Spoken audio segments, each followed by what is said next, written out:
Pessoal, dando prosseguimento então, agora vou mostrar para vocês a carta proposta, tá? A FRE, ficha resumo do empreendimento, né? Nós já conversamos sobre o memorial descritivo, tá? E os outros documentos a serem apresentados aqui durante a fase de pré-análise, né? Ou seja, aquele primeiro conjunto de documentos que você apresenta para a GIAB, né? Para a GIAB analisar a viabilidade do empreendimento, são estes documentos contidos aqui, tá, nesta tela, ok? Isso aqui é uma checklist, tá, de documentação técnica de engenharia, né? Eu elaborei esse checklist aí considerando a fase de pré-análise, a fase de análise e a fase de contratação, ok? Temos ainda a fase de chamada de fase entre aspas, durante a obra, tá? Durante a execução. Durante a execução são exigidos também alguns documentos, algum deles padrão caixa, em especial a PLS, né, que é a planilha de liberação de serviços, né, medidos na obra. Tá? O engenheiro da Caixa ou um terceirizado, né, eu sou um terceirizado da Caixa, a Caixa nos convoca, nós vamos até a obra de determinado empreendedor, né, e lá fazemos o levantamento, né, a planilha de levantamento de serviços, perdão. Essa planilha de levantamento de serviços ela serve para liberar recursos para a construtora e essa planilha é preenchida pelo engenheiro, né, da Caixa ou um terceirizado. Tá? Mas vamos voltar aqui na fase de pré-análise.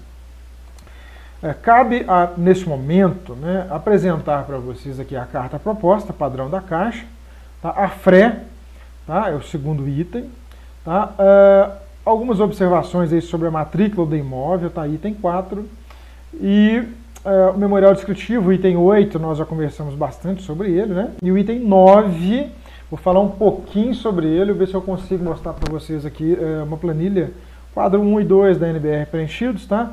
Mas por que eu não vou falar do item 3, do item 5, do item 6, do item 7, aqui dessa relação de documentos? Porque esses documentos são documentos de engenharia, tá? Você é engenheiro, você é empresário, você é construtor, proprietário de uma empresa de engenharia, você já está muito bem familiarizado com o conteúdo técnico desses documentos. Tá? Não há variação, assim, especificidades, né? Alguma questão assim, bastante diferente, né? Que faça com que, exigidos pela Caixa com relação a esses documentos, né? Que façam com que a gente realmente delongue bastante tempo aqui estudando sobre esses documentos, né? Croquis de localização do terreno, né? Muitas vezes um terreno para o empreendimento, um terreno de maior porte, né? Hoje em dia com o Google Earth aí, né? Google Maps, né? E aí estação total, né? Aí de serviços de topografia, né? Hoje com muita digitalização de processos, né? Muito fácil se fazer, né, um desenho contendo um croquis de localização de um terreno, aí mostrando aí distância até eventuais cursos d'água, né, distância até a via principal do loteamento, né. Nós temos aí toda uma técnica para se fazer um croquis de localização do terreno. Um croquis, né, mostra onde o terreno se situa com relação ao município de forma geral, em relação ao bairro, em relação aos distanciamentos aos logradouros públicos ali, né, e serve também para se pontuar ali uma área de preservação permanente eventualmente existente, né, uma área de não aedificante, né, eventualmente existente, cursos d'água e qualquer outra questão assim de relevante, né? Esse é o croquis, tá? A matrícula do imóvel nada mais é do que o documento do terreno, né? Nesse ponto aqui não se tem edificação sobre o terreno. Pode haver aí um conjunto de edificações velhas, antigas, que elas vão ser demolidas naturalmente, né? Então a matrícula do terreno nesse ponto aqui, ele só tem, né, ali o terreno em si, né, na matrícula, né, o terreno de tantos 1.000 metros quadrados, né, localizado na rua tal, né, ou no local denominado tal, né, assim que se lê nas matrículas. Em matrículas mais antigas, tá, é muito precário o nível de informação ali contido. Tá? Muitas matrículas aí são rebatidas ainda à máquina, né, a máquina de escrever. Né? não se tem coordenada geográfica, não se tem uma série de informações, né? Cabe você, então, fazer um levantamento plano e altimétrico, né? Nesse levantamento plano e altimétrico, você naturalmente, né, o plano e altimétrico, né, o que significa o plano e altimétrico? Você vai mostrar ali dentro de um desenho de engenharia, né, no âmbito aí da topografia, né, todo aí o relevo do terreno, as suas amarrações, né, eventuais acidentes geográficos, né, todo aí um conjunto de informações plano e altimétricas de níveis, né, para que seja feito um estudo pelo Departamento de Engenharia da Caixa com relação à viabilidade de implantação técnica do empreendimento ali sobre esse terreno. Tá certo?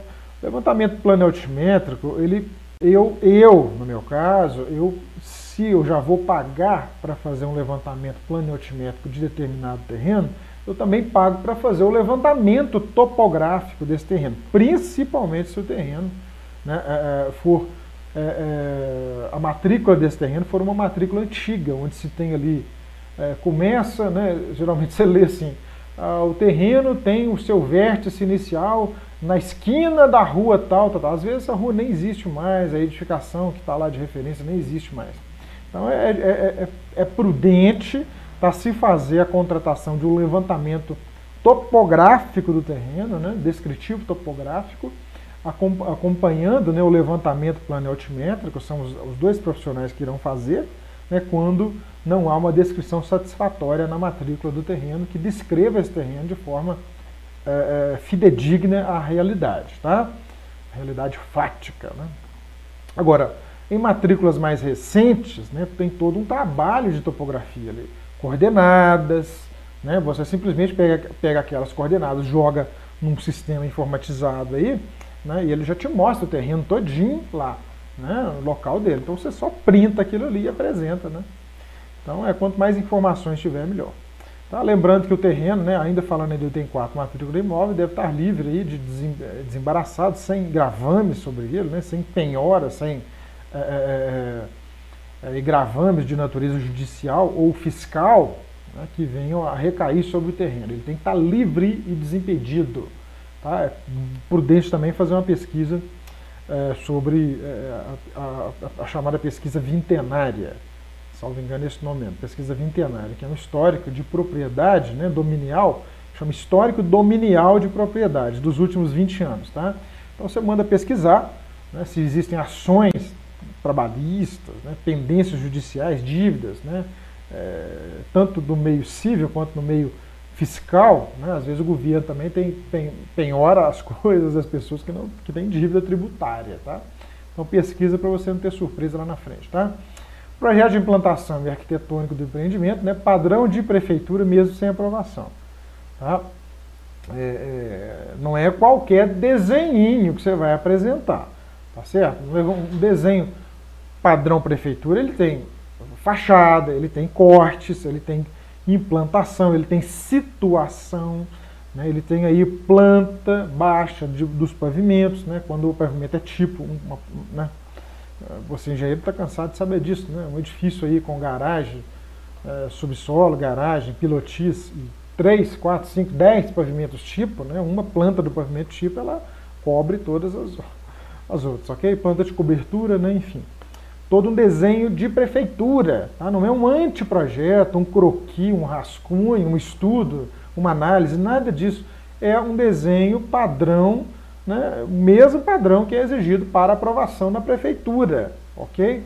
Então isso aí já ajuda bastante na sua proposta de pleito, no seu pleito de financiamento junto à Caixa e qualquer outro banco, né? Porque você já fez um estudo prévio, né, de ocupação do terreno, de análise de código de obras, né, e você desenhou, né, tem um desenho técnico ali que atende à legislação. Então não vai haver necessidade de alteração de grande porte nesse desenho a posterior. Tá?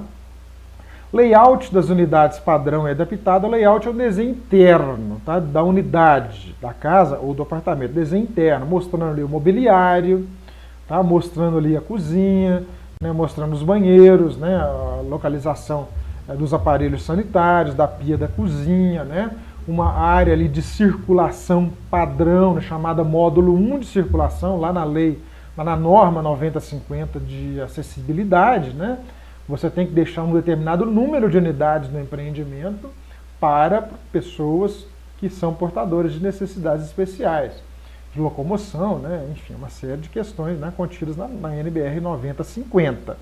Tá? Não é nosso papel aqui ensinar a se fazer um projeto que atenda a lei da acessibilidade, mas cabe a você comprar a norma aí na BNT, né, a NBR 9050, tá? E adaptar, né, projetar o seu empreendimento em atendimento àquilo que é exigido na norma. Tá? A Caixa também pode te instruir bastante sobre essas questões com relação às exigências específicas dela, com relação à soleira, rampa, né, espaço de circulação, apoios, né, no banheiro, a largura das esquadrias, altura de tomadas, de bancadas, né, toda essa questão, né, naturalmente que a Caixa, para montar aí o seu normativo próprio sobre a questão da acessibilidade e de ambientes adaptados, né, buscou, né, referência lá na NBR 9050. Então, sugiro você comprar a norma, tá? Vai te servir aí por muito tempo para você projetar edificações que atendam a necessidades dos chamados PNRs, portadores de necessidades especiais. PNEs, portadores de necessidades especiais. Ok? O memorial descritivo sucinto, nós já conversamos sobre ele, você já tem um padrão aí da Caixa, você preenche todo aquele documento, tá? E apresenta. E os quadros 1 e 2 da NBR 12721.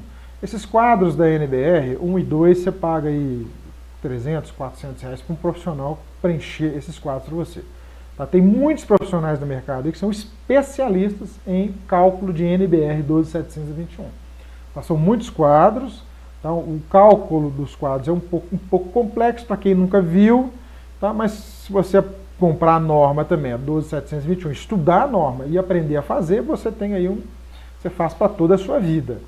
Né? Então, eu optei por comprar a NBR 12721 e aprender a fazer. Então, o gasto que eu tive foi o custo da norma. Né? E aprendi a fazer, buscando na internet informação, simulando. Eu já vi também fazer, tá? Um profissional fazer. Ele me ensinou, né? Onde você pega os limites externos da edificação. Quando você tem divisão de apartamentos, você pega a linha que meia a parede, que faz meiação de parede, né? Então, para você calcular as áreas, tanto comuns, né, quanto de uso do área privativa, né? O quadro 1 e 2 eles calculam primeiro com foco nas áreas privativas internas, depois no foco mais global. São duas formas de calcular diferentes as mesmas áreas, né? Tanto o quadro 1 quanto o quadro 2, eles têm que estar lá no final deles a mesma área de construção, tá certo? Se você calculou e deu diferente, seu cálculo está errado. Então, eu te sugiro aí, né, no item 9, quadros 1 e 2 da NBR, pagar um profissional, enquanto ele estiver fazendo, você vai lá e aprende, e também compra a norma, por que não? Você vai aprender a fazer e vai economizar um dinheiro aí, tá? Ok, eu dei uma explicação sucinta aqui em 13 minutos sobre os documentos componentes da fase de pré-análise. Então, cabe agora mostrar, né, o documento em si, carta proposta e FRE, nesse momento, né, no segundo trecho aqui, né, talvez nesse trecho ainda, quadros 1 e 2 da NBR. Então vamos lá, carta proposta e ficha resumo do empreendimento. Então vamos lá, carta proposta, tá? Esse aqui é o primeiro documento. Quando nós, engenheiros credenciados da Caixa Econômica Federal, recebemos terceirizados, tá? Eu sou engenheiro credenciado, terceirizado e habilitado a fazer análise, né, na qualidade de preposto da Caixa Econômica Federal, desses projetos, dessas propostas, tá, de financiamento apresentados por empresas construtoras junto à Caixa. Né? O empresário apresenta lá a documentação toda numa pasta, tá, uma pasta própria, né? A Caixa vai e coloca dentro de uma pasta da própria Caixa, né? Grampeia. Quando a gente recebe essa documentação, a Caixa nos passa para a gente fazer essa análise. A primeira coisa que a gente vê quando abre a pasta é essa carta proposta aqui, tá? Esse é o primeiro documento. Você abriu a pasta, tem esse documento. Utilizar papel timbrado do proponente, tá? Datar, né? Escrever aqui a Caixa Econômica Federal, agência número tal. Você vai pedir na agência. Qual é o número da agência? Agência 0113, né? Aqui da minha cidade, tal é o nome da agência, tá? Assunto, proposta de financiamento, né? Assunto aqui, nome do empreendimento, né? Referência, nome da construtora.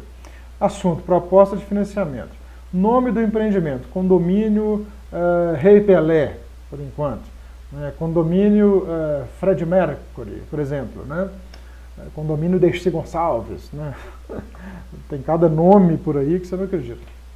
Referência, né? Nome da construtora. Construtora, né? Ótima, né? Construtora primeira linha, né? O nome da sua construtora. Você coloca aí.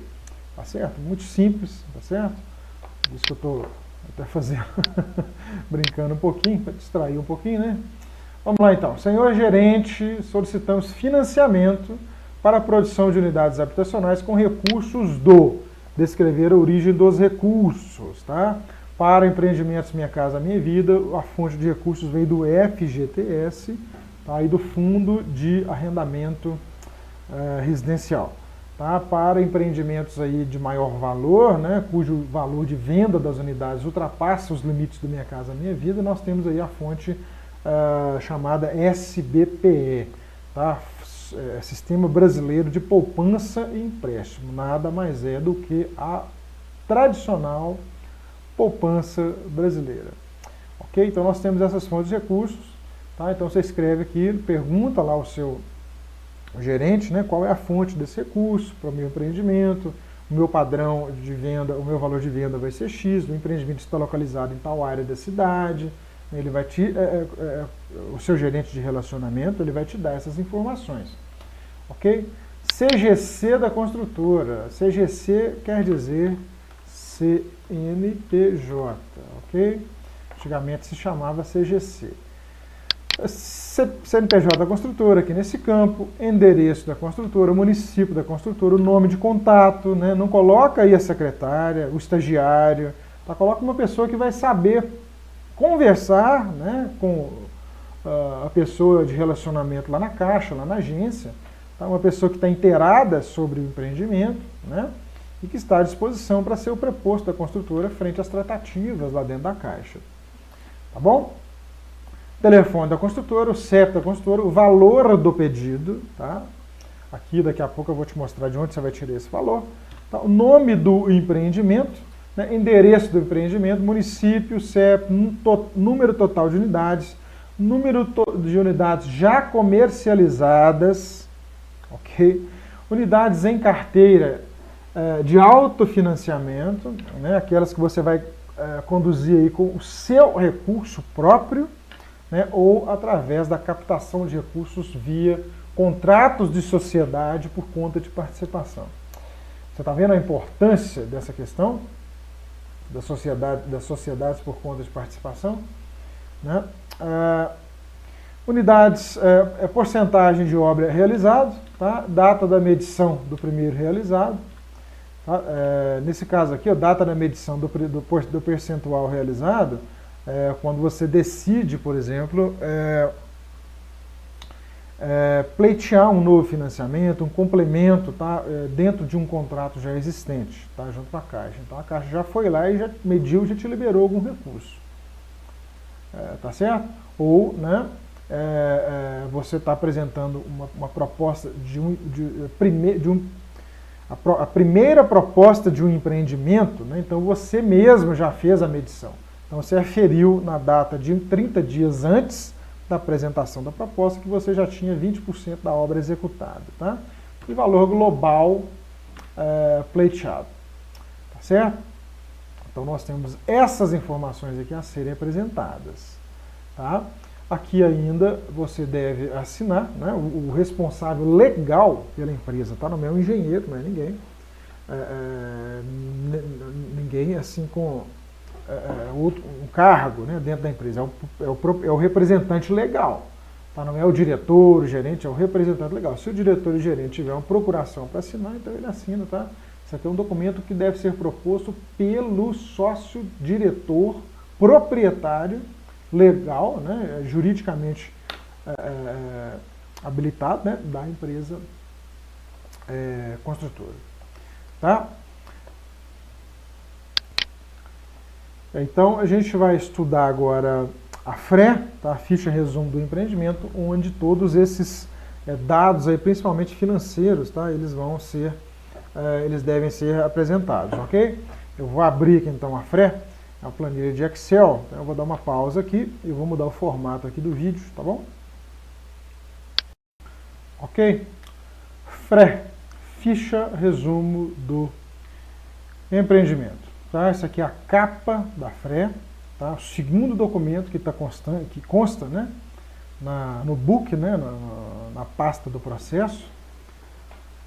Aqui então, né, cabeçalho aqui, ó, dados do empreendimento, dados da empresa construtora, dados do proprietário da empresa construtora, né, o proponente, né, do responsável técnico pela empresa, né, da parte de engenharia, eventualmente o incorporador, se o incorporador não for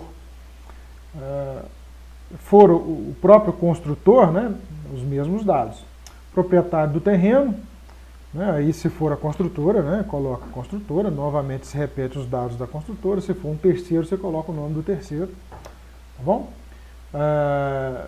Não há problema algum em o terreno ser de um terceiro, tá? Trata-se, na rigor, de um processo. Nesse caso, né, se trataria, a rigor, de um processo de incorporação imobiliária, né, onde vai haver uma permuta. Tá? A Caixa não tem essa restrição, não. O processo de incorporação imobiliária, nós já conversamos sobre ele aqui no curso.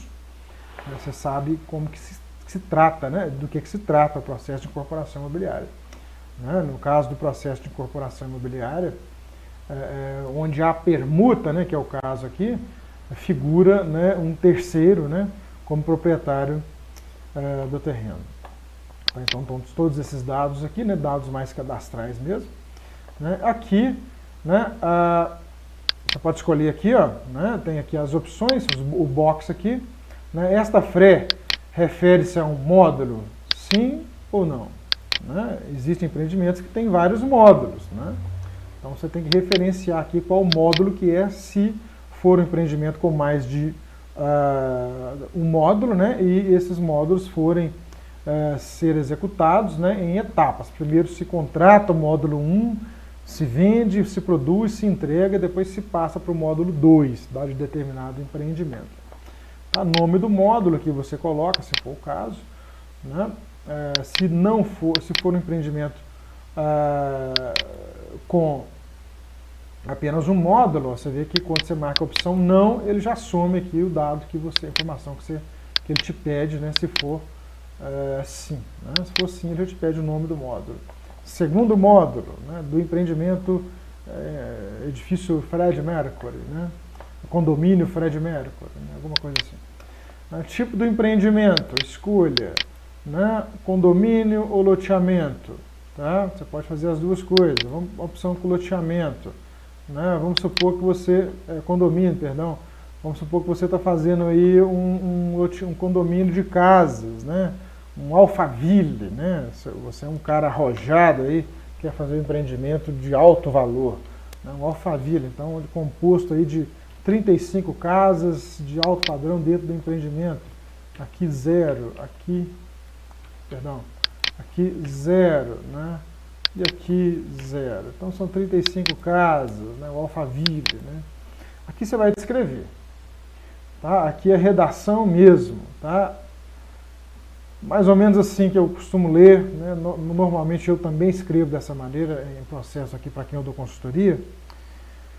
Empreendimento térreo, né? Empreendimento tipo condomínio de casas térreas, né?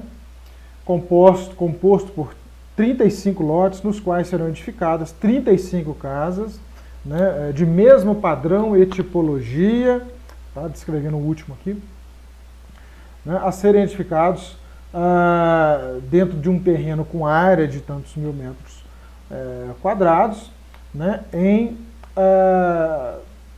frações ideais únicas, né, cada casa sobre um terreno, né, O condomínio irá dispor de quadra de tênis, de pista de caminhada, de área verde, né, aí de piscina comum, de academia, né, bem como toda a infraestrutura completa, né, tanto viária quanto de iluminação interna, né, e de redes básicas aí de água, energia, né, e esgoto. Ok? Se houver aí, então, vamos mudar aqui agora para um edifício de apartamentos, tá? Tem 24 unidades no apartamento. Tá, descrição. Edifício composto, edificado em alvenaria comum, né, estruturado em concreto armado, com 20 unidades tipo, né, com 3 quartos, área padrão de 101 metros quadrados, privativa, né, 2 vagas de garagem para cada unidade tipo, e mais 4 unidades chamadas, né, hoje em dia se chama de top house, né, não se faz mais a cobertura, né, hoje se chama top house. O cara faz 2 pavimentos iguais, né, a cobertura antigamente tinha um apartamento completo embaixo, em cima uma área coberta de lazer, uma sala de TV, um outro quarto, uma suíte, né, e uma área descoberta, né. Hoje a top house são 2 unidades, dois pavimentos iguais, totalmente cobertos, né. São um apartamento em cima do outro, né? Vamos dizer assim. Então você descreve todo o projeto aqui, inclusive benfeitorias, né? Áreas de lazer existentes, toda aí a sorte aí de equipamentos, né? E áreas comuns aí, né? Do condomínio, tá certo? Descreve o padrão de acabamento também, o edifício vai ser revestido, né? Vai ser composto de quantos blocos, né? Revestido em porcelanato, por exemplo, né? Você descreve com o máximo de precisão possível como vai ser o empreendimento, tá? Sempre lembrando que você tem que escolher aí depois, né, um padrão de acabamento adequado, tá? A Caixa, no âmbito aqui dessa proposta, ela separa em 4 tipos, né? O mínimo, o baixo, o normal e o alto, tá certo? Nós temos aí então ainda dentro no âmbito da disciplina a avaliação de imóveis, né? Avaliação de bens, avaliação de imóveis especificamente, você tem aí ainda o padrão luxo, né? E ainda algumas questões aí intermediárias entre normal alto, né? Normal baixo, né? Alguma coisa assim nesse sentido. Tá? Então você escolhe aqui, tá? Processo construtivo, vamos colocar aqui vamos colocar um não convencional. O que seria o não convencional? O que temos aqui? Né, paredes de concreto, conforme a NBR 16055. Né? Pode ser uma estrutura não convencional, né, porém já foi aferida pela Caixa e aceita pela Caixa. Né, vamos ser um inovador aqui. Ó. O inovador não tem ainda, aqui, ao meu ver, não, tem aqui, ó, bastante coisa. Nós temos aqui pré-moldado bloco cerâmico, concreto leve, pré-moldado de concreto alveolar, né, tem uma série aí de processos construtivos inovadores. Tá? É muito difícil ver uma construtora no Brasil que consiga aí construir em larga escala, né, ou com um padrão de qualidade aceitável, ou comercialmente, né, viável, um empreendimento aí que não seja edificado em estrutura de concreto convencional moldado em louco, é alvenaria de bloco cerâmico, de vedação e divisão interna. Isso aí, 99% das obras são feitas no Brasil dessa forma, tá certo? Mas a Caixa aceita, né, processos construtivos inovadores, né, desde que você comprove aí a técnica adequada, né, tem aí todo um aparato aí de documentação que venha a comprovar a solidez futura da edificação, tá? Sistema construtivo, então, vamos lá então, né, coordenadas aqui, ó. Aqui você insere as coordenadas, a Datum é o nome técnico na área de topografia e geodésica, né, que dá informação, né. Hoje você tem também aí a longitude, latitude, isso aqui você pega no próprio Google, né, colocando aí sempre o ponto frontal ao terreno, tá, na via principal de acesso ao terreno, ponto frontal, tá certo? Não no meio, tá, no ponto frontal ao terreno. Área total do terreno, metro quadrado, área de preservação permanente, se houver, né, dentro de determinado terreno. Muitas vezes a gente compra um terreno grande, né, para fazer benfeitorias nesse terreno, em áreas aí de limítrofes, né, limítrofes do município, muitas vezes aí divisória com a área de expansão urbana ou até mesmo divisa com a área rural. Às vezes tem um córrego aí na divisa do terreno, né? Hoje em dia a legislação é muito rigorosa com relação a essas coisas, né? Manter distância de 15 metros para determinada largura de leito d'água, né? Ou até de 50 metros para leitos de água, né? Cursos d'água, né? Na verdade, com largura maior ou igual a 15 metros, uma coisa nesse sentido assim. Então, um bom projetista vai saber todas essas informações, tá? Área não edificante, né? É uma área que você não pode construir, conforme o Código de Obras Municipal, tem que consultar isso, né? Área do sistema viário, tá? Sistema viário interno, tá? Você compra um terreno muito grande, vai fazer ali 8 edifícios, né? 8 blocos de apartamentos, 8 edifícios de apartamentos, divididos em 8 blocos, né?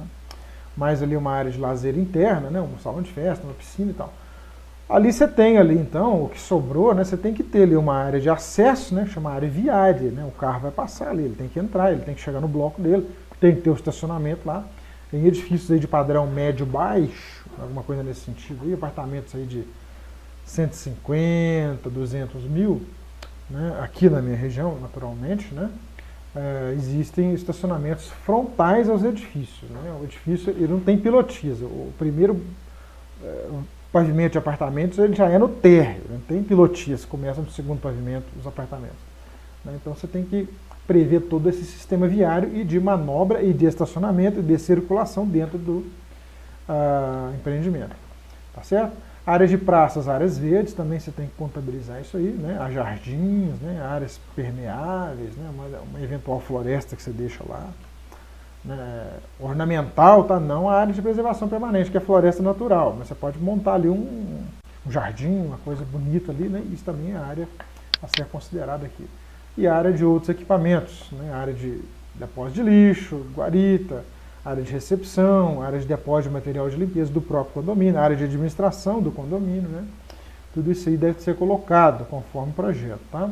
A área total do terreno, naturalmente, é a somatória de todas essas áreas, ok? Porcentagem de obra executada, tá? Você tem que inserir aqui, tá? Prazo de obras previsto no cronograma, 12 meses, 16 meses, 24 meses. Né? Descrição de estágio de obras e benfeitorias executadas. Vamos considerar que você comprou aí uma gleba aí de 50 mil metros quadrados. Tá? Aí você já limpou essa gleba, fez a patamarização. Né? Você aí você já decidiu-se anteriormente por fazer o empreendimento, né? Bom, nesse caso, né? Você tem dinheiro para fazer o empreendimento se o banco não te conceder o financiamento para a pessoa jurídica, concede só para as pessoas físicas, né? Você tem o dinheiro para concluir todo o empreendimento. Então você já fez benfeitorias lá, você já limpou o terreno, você já murou o terreno, você já chegou com energia lá, você já chegou com a rede de água, você já patamarizou os locais onde vão ficar os edifícios ali, né? Agora, em fases assim considerando só um lote, né? Um lote aí de 400 metros quadrados, um lote urbano de 400 metros quadrados. Qual que seria a benfeitoria que você já poderia ter feito aí? Né? Às vezes nada, às vezes você não fez nada. Não fiz benfeitoria nenhuma. Eu só vou fazer benfeitoria, né?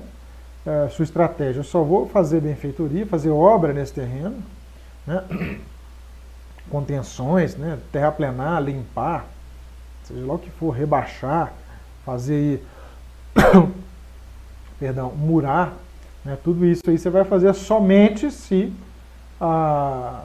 houver, né, contratação do programa Apoio à Produção, né, ou de outra fonte de recursos. Né? Então você não vai mexer enquanto não for viável. Se não for viável nesse terreno, a contratação do programa Apoio à Produção, você vai partir para outro terreno. Então você não precisa fazer nada lá. Então aqui você não é obrigatório a fazer, né? Não é obrigatório que você não é obrigado a fazer benfeitoria antes da contratação, não. Tá? O terreno pode estar lá cru. Você não precisa fazer nada. Não é obrigatório a fazer nada, tá? A não ser que você tenha tomado a decisão de fazer um empreendimento, mesmo sem o financiamento da Caixa. Tá? Você tem aí um grupo de investidores, você já vendeu a parte, então você já tomou a decisão de fazer. Né? Então você já pode fazer na benfeitoria, lógico. Né?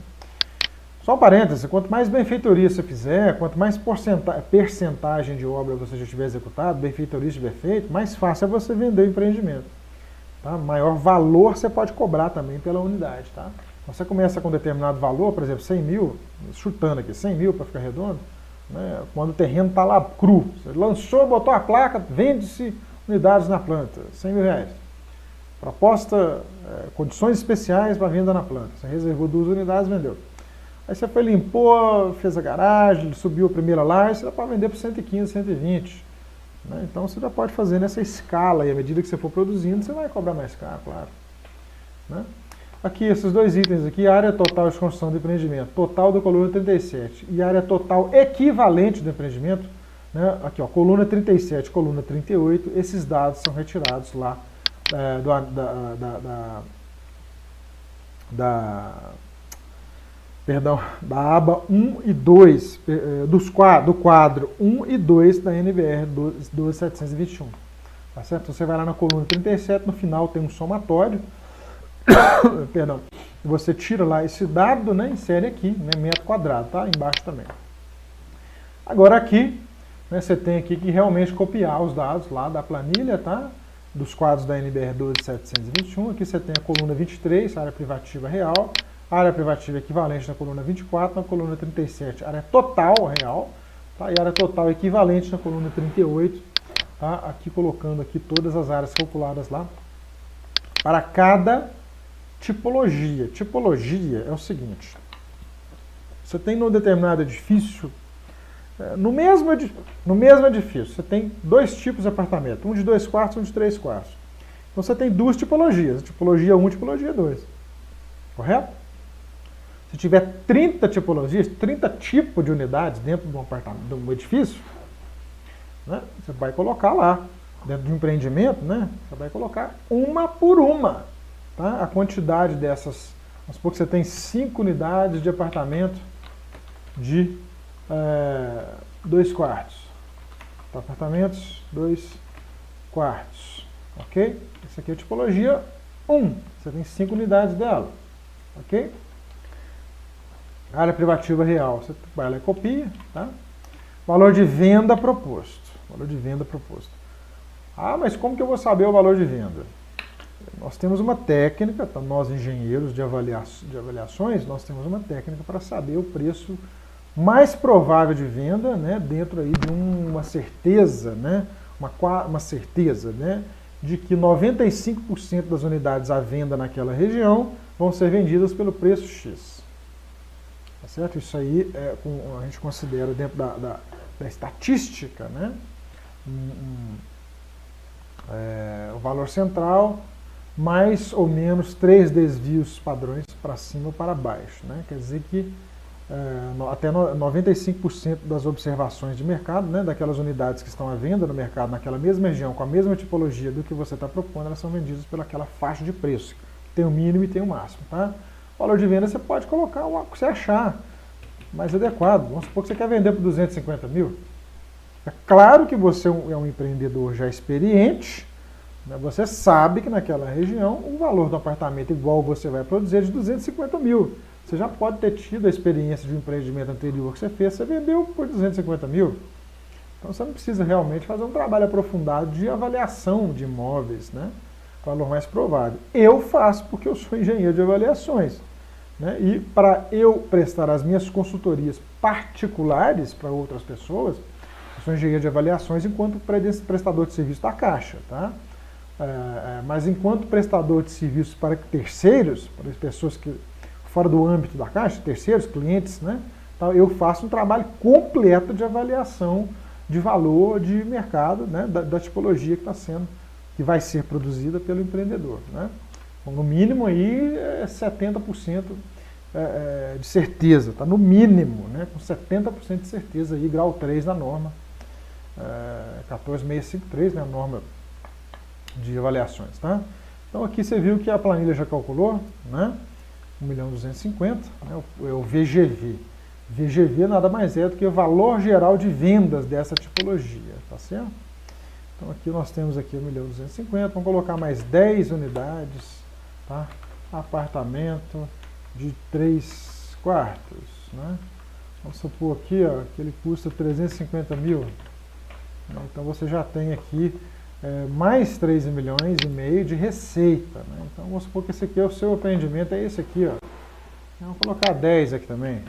10 apartamentos de cada tipologia. São 20 apartamentos do empreendimento. Então você já tem um valor total aí, ó, de 6 milhões. Aqui, ó, a divisão aqui deu errado porque a somatória da coluna 38 aqui, ó, não foi colocado. Mas vamos colocar aqui a área total equivalente. Vamos considerar aqui que cada apartamento, área total equivalente. Vamos colocar que cada apartamento tem aí 120 metros. Né? Isso aqui considerando a área total, tá?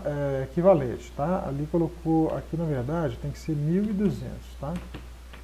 É o somatório de lá. Então são R$ 2.083 por metro quadrado. Esse aqui a gente coloca,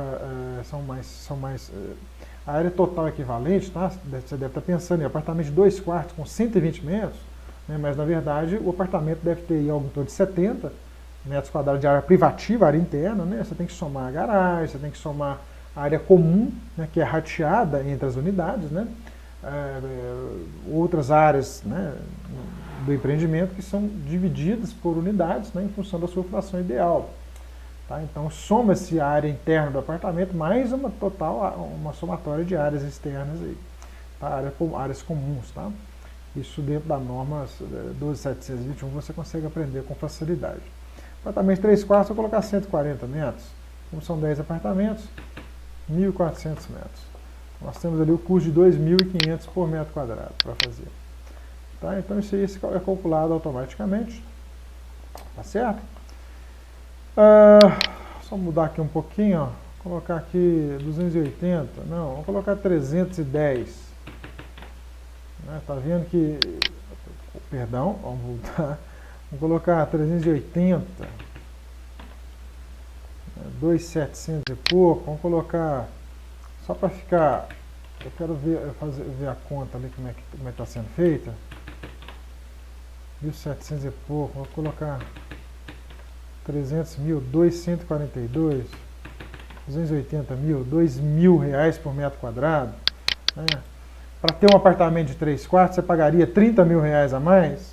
Essa é a realidade de mercado? Né? Tem que ter muita atenção com relação a essas coisas. Por isso que a avaliação imobiliária ela é muito importante. Sabe? Você pode optar, por exemplo, se eu optar por um apartamento de 3 quartos, qual vai ser o custo tá, de implantação de um quarto extra? R$10 mil. Né? Ok. Quanto que eu vou ganhar na venda? Você vai ganhar aqui, no caso aqui, ó, 35 mil a mais na venda. Então, você tem que fazer esse estudo mercadológico aí, tá? Aqui é a fonte de referência do custo da obra. Você tem aqui o CUB e o SINAP. SINAP é a planilha da Caixa, o CUB é calculado pelo Sinduscon. Tá? É melhor você calcular um dos dois, mas se você quiser colocar outro, né, outro aqui, ó, fonte de referência, outro. Você coloca aqui, ó, orçamento interno. Você pode fazer o orçamento interno. Você não é obrigado a seguir nem SINAP nem CUB. Data base dos custos, você coloca aqui a data base. Valor proposto para o módulo, né? Aqui vamos colocar 1.500.000. Né? Vou colocar o VGV total, não. Ali é venda, tá? Eu estou mostrando com a mão aqui. Isso aqui é valor de venda, ok? Venda, VGV, valor de venda. Custo é outra coisa. Custo é dinheiro que você produzir. Tá, ok? Valor proposto do terreno. Vou colocar aqui 1,5 milhão no terreno. Né, terreno aí na zona urbana, terreno aí de 10 mil metros na zona urbana, olha que beleza, né? Edificações, aqui você tem o custo direto, vezes o BDI, você tem o custo global, ele é calculado aqui. Vamos supor que você vai gastar aqui, valor de venda, você vai gastar 2,5 milhões para construir. Né, bota um BDI aqui de 20%, 25%. Você vê que ele te dá o valor total, ele vai calculando para você, ó. Tá vendo? Custo do terreno por metro quadrado, ó, né? Ok? Ok? Então você tem todas essas informações aqui, ele calcula para você automaticamente. Tá? Infraestrutura e urbanização, tá? Se você comprou uma gleba aí in natura, você tem que fazer tudo isso nela, né? Ou se for numa rua que não tem pavimento, não tem rede, você vai ter que fazer, então você gasta. Isso aqui é passível de financiamento pela Caixa, tá? Aqui, ó, tá vendo o custo aqui que ele calculou? Ó? R$ 156.250 para a produção de cada unidade habitacional, por UH, por unidade habitacional. Né? Custo com legalização, tá? Perdão. Custo com legalização, você colocou aqui 2%, tem que buscar aqui, ó, onde que a cidade se insere. Eu aqui não estou vendo na planilha aqui onde que ele foi inserido, mas tem um local aqui para você colocar um percentual, tá? Percentual. Ok? Aqui ele busca valores lá de cima das outras planilhas, tá? Então aqui se você colocar aqui, o máximo aceitável aqui é 2%. Você pode colocar esse valor aqui, ele busca em algum lugar da planilha, tá? E calcula automático. Tá? Aqui você pode colocar 5%, aqui você já insere dados, tá? Colocando aqui de 0,5%, tá? A 5% sobre este valor aqui, ó, 3.125.000. Então aqui ele cai despesas financeiras aqui. O que são despesas financeiras? Deixa eu explicar para você. Quando você tem aí um recurso que está aplicado em alguma aplicação, Tesouro Direto, CDI, CDI, Tesouro Direto, CDB, LCI, LCA, você tem ali um custo desse dinheiro, né? Eu colocaria esse custo aqui, é uma rentabilidade que você estaria deixando de ganhar, né? Que você pode colocar aqui para você receber esse dinheiro de volta. Ou seja, para você tirar o seu dinheiro de uma aplicação para investir na construção civil, você tem que ganhar o que você estaria ganhando lá, mais umas 2, 3 vezes a mais aqui no empreendimento por causa do risco. Tá? Despesa de comercialização, aqui você insere isso também. Tá? E vai se somando aqui todos esses custos com outras despesas. Daqui a pouco a gente chega na área aqui onde a gente coloca esses dados, tá? Esses percentuais aqui. Tá? Salvo engano, aqui no orçamento analítico ou alguma outra informação, algum outro campo aqui que eu vou procurar para você, onde a gente pode pegar, tá? Não fica preocupado com isso aí agora não, tem um campo para esses dados serem inseridos, tá bom? Então vamos lá, dá prosseguimento, aqui a gente finaliza então a planilha. Custos não incidentes são custos que você tem que bancar sem financiamento.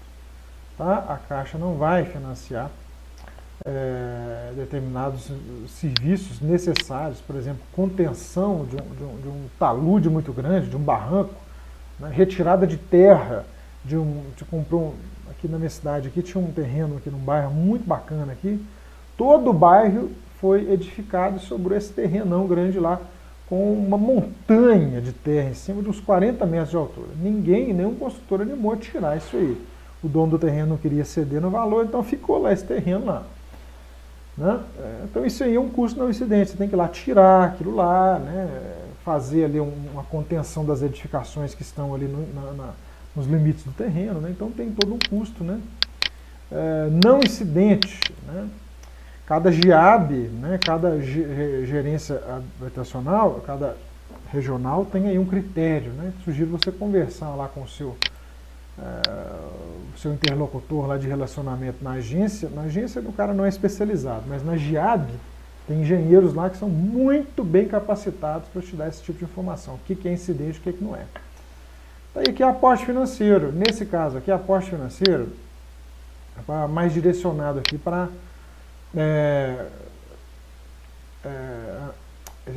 ambiente, perdão, aporte financeiro aqui, então, ele pode ser aporte financeiro, antes da barra aqui, aporte financeiro, o dinheiro que a construtora vai disponibilizar, a construtora vai fazer um aporte. Contrapartida, a gente chama de contrapartida quando o empreendimento é feito no âmbito do Minha Casa Minha Vida, faixa 1, então o órgão público ele tem que dar um dinheiro, né? Esse dinheiro chama contrapartida. Esse CEPAC aqui eu não tenho a mínima ideia do que é, nunca usei, não sei o que é. Tá? Eu só uso aqui o aporte financeiro da construtora, tá certo? E observações gerais, né, aqui, né, dados inseridos aqui. E é isso. Isso aqui nós temos aqui então a ficha resumo do empreendimento. Eu preciso mostrar para vocês aqui depois a planilha de orçamentos, né? Vou passar aqui no próximo trecho para não ficar muito extenso. Nós temos aqui a planilha de orçamentos, tá? Aqui nós temos um BDI, aqui você insere o BDI, né? Orçamentos de obra de infraestrutura, mesma coisa, tá? Orçamento analítico de habitação, são duas planilhas distintas, o analítico e o sintético. Você precisa apresentar todos eles, tá bem? Muito fácil de preencher, né? Aqui o orçamento analítico de equipamentos de infraestrutura, de uso comum, tá? Aqui o cronograma da obra, tá? Muita atenção nisso aqui. Então no próximo trecho desse curso eu gravo aqui para você, eu mostro para vocês aqui a planilha de orçamento sintético de habitação. Ela está aqui, orçamento sintético de habitação, orçamento sintético de infraestrutura, tá? Orçamento analítico de habitação, orçamento analítico de equipamentos comunitários e de uso comum, o cronograma, e a gente finaliza então o estudo da FRE. Tá certo?